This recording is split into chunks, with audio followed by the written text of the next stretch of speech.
Olá, me chamo Thomas Coutinho Hess e sobre o apoio do orientador Juan Carlos Cebrián Amazifém, do Departamento de Engenharia de Energia e Automação Elétricas da Escola Politécnica da USP, realizei este projeto de iniciação científica, que foi intitulado como Monitoramento de Cargas Residenciais utilizando tomadas inteligentes para aplicações no gerenciamento inteligente de energia elétrica.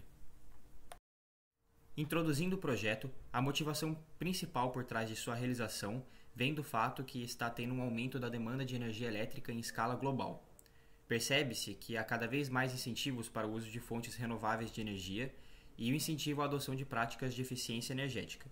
Sendo assim, sua principal importância é colocar o consumidor como protagonista no setor elétrico, permitindo que ele realize um gerenciamento consciente de seu próprio consumo.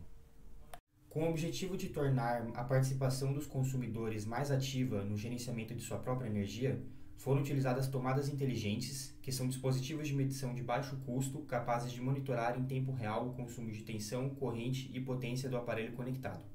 Além disso, esses dispositivos apresentam a capacidade de se integrar com a internet, permitindo uma maior automação residencial.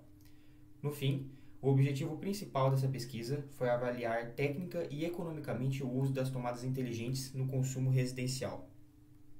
A metodologia adotada para este projeto foi dividida em duas partes. A primeira delas consistiu em estabelecer uma conexão e a extração dos dados do consumo dos equipamentos. Primeiro, procurou-se compreender o mecanismo de funcionamento das tomadas inteligentes.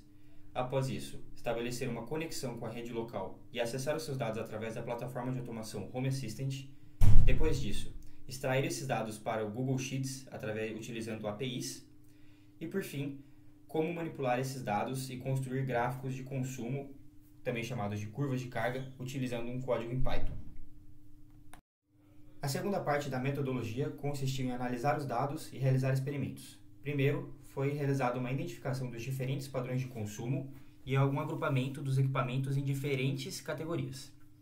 Após isso, utilizando uma curva de distribuição normal, as oscilações naturais da rede foram modeladas e, com auxílio de intervalos de confiança, foi possível estabelecer o que chamamos de energia de consumo base, que define a energia consumida pelo equipamento sem interferências externas para períodos de tempo bem definidos.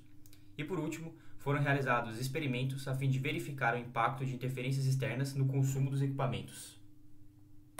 No primeiro experimento, foi definido o intervalo de confiança para o consumo energético base da geladeira em 2 horas. Após isso, observou-se o impacto do tempo de abertura da porta e da temperatura ambiente no incremento de seu consumo energético. Com o auxílio do intervalo de confiança, foi possível quantificar esse incremento e observar a não linearidade no aumento de seu consumo a depender do tempo de abertura e da temperatura ambiente. Após este experimento, um outro foi realizado, na qual a potência consumida pelo secador de cabelos foi medida em 3 instâncias diferentes, seguindo a mesma temperatura e umidade do ar. Após isso, o chuveiro presente no banheiro foi ligado, aumentando a umidade do ar e, sem deixar essa umidade escapar, mediu-se uma outra vez a potência consumida pelo secador de cabelos, no qual foi possível observar um incremento significativo na potência consumida por ele. Ao final do projeto, foi possível concluir que as tomadas inteligentes mostraram-se como uma solução de baixo custo e fácil utilização ao consumidor amplo, apesar de sua baixa resolução e latência no envio dos dados.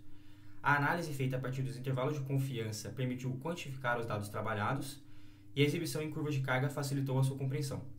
Junto a isso, elas possibilitaram a adoção de medidas práticas para otimizar a economia de energia, como manipular o uso dos equipamentos ou estabelecer um melhor enquadramento tarifário. Vale também ressaltar que algumas limitações e pontos a melhorar estiveram presentes no projeto, como aumentar a quantidade de coletas, a fim de estabelecer uma melhor modelagem das oscilações naturais da rede, que podem não necessariamente seguir uma distribuição normal. Gostaria de deixar meu agradecimento tanto ao Conselho Nacional de Desenvolvimento Científico e Tecnológico pela Bolsa de Iniciação Científica, quanto ao meu orientador, professor Dr. Juan Carlos Cebrián Amazifém, que demonstrou apoio durante toda a sua realização.